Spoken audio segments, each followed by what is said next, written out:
अल्हम्दुलिल्लाह वस्सलातु वस्सलामु अला रसूलिल्लाह। ग्रुप आपको मसाइल और उनकाल ग्रुप में सवाल आयो है। हिकिड़ो शख़्स कायमी तहजुद गुज़ार है, रमज़ान में तरावी पहिरीं पढ़े तो पोइ तहजुद पढ़े या न पढ़े। अचो पहिरीं सवाल सुनो। सवाल इहो आहे त हिकिड़ो इंसान तहजुद गुज़ार आहे, यानी तहजुदनि जो उहो आदी आहे। हाणे रमज़ान मुबारक जो महीनो आयो त इहे तहजुद तरावी में पढ़िया वञनि था।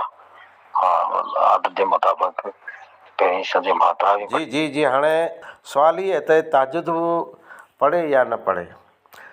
त्रै नाला आहिनि क़यामुल लैल, तहजुद ऐं तरावी। नाला त्रै अलॻि आहिनि, असुल नमाज़ हिकिड़ी आहे, हिकिड़ी जी नमाज़ आहे। नाला त्रै अलॻि अलॻि आहिनि, क़यामुल लैल, तहजुद ऐं तरावी। हिकिड़ो शख़्स तहजुद गुज़ार आहे अने उनखे आधी राति पुञाण मौक़ो पण मिले थो, हेॾा तरावियूं पढ़ी चुको आहे त ई किरो कंदो। इन लाइ करे बहितर ई आहे जे तरावियूं जॾहिं पढ़े थो त तरावी पुञाण ई वित्र न पढ़े, तरावियूं पूरियूं थी वञे, वित्र न पढ़े, ऐं पोइ जॾहिं राति जो पिछलो पहर अचे त ई तहजुद पढ़े।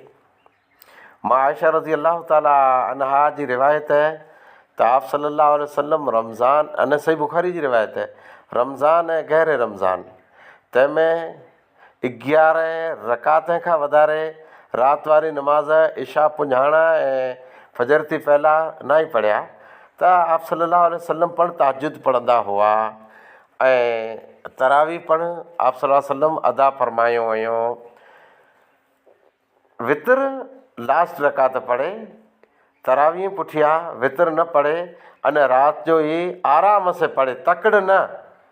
ईअं न जे पाणी जो गिलास पीचियो न पीचियो ऐं 2 रकातूं पढ़ी वियो आराम से। राति जे पिछले पहर भले ई क़यामुल लैल करे, पण तहजुद अने तरावी असल हिकिड़ी ज नमाज़ आहे अने ई नफ़ली नमाज़ आहे, नाफ़िल तलक। भले नफ़िल राति जे पिछले पहर पढ़े। आख़िर दवाना अल्हम्दुलिल्लाहि रब्बिल आलमीन।